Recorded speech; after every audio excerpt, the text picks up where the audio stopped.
बातों को विनोदाचार्य जी हैं, हमारे सामने डॉक्टर डीपी सिंह साहब बैठे हुए हैं, बहुत सारे लोग हैं यहाँ पर जो इनके बारे में बहुत अच्छी तरह जानते हैं।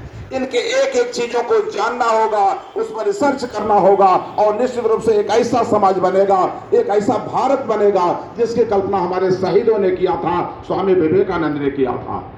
इसलिए आज इस श्रद्धांजलि सभा के अवसर पर मैं बहुत न कुछ कहते हुए मैं आप सभी से आग्रह करूंगा कि इनकी दो तीन चीजें जो हमें जानकारी है, जैसे ये हमें पंचतर्क बनाने की बात किए, इन्होंने एक बात मुझसे कहा था जिस विषय पर हमने रिसर्च में CDRI लखनऊ में उस बात को डाला था।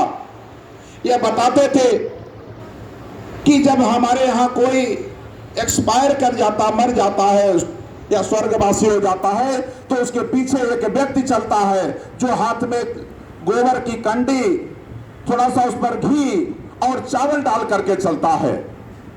इस विषय पर इनका बहुत अच्छा रिसर्च था, बहुत अच्छी इनकी जानकारी थी। उस चीज को हमको उन्होंने बताया था।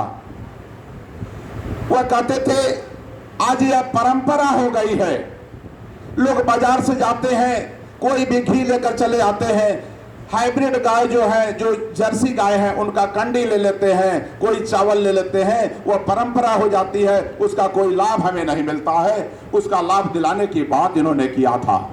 और लखनऊ CDRI में जब उस विषय पर रिसर्च हुआ, इन्हीं की सारे पॉइंट थे उस रिसर्च में, इनका नाम है, मैंने इनका नाम डलवाया था कि इन्हीं के द्वारा ये जानकारी मुझे मिली थी।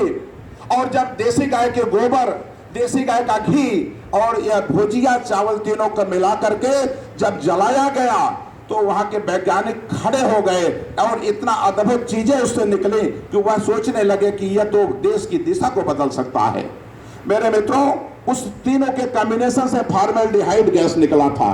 और अगर वह गैस घर घर में बनने लगे, घर घर में उसे लोग जलाने लगे, तो कोरोना क्या, इससे भयंकर वायरस भी आपका कुछ बिगाड़ नहीं पाएगा, यदि इस महामानव की बात को हम समझ लें, अपने जीवन में उतार लें।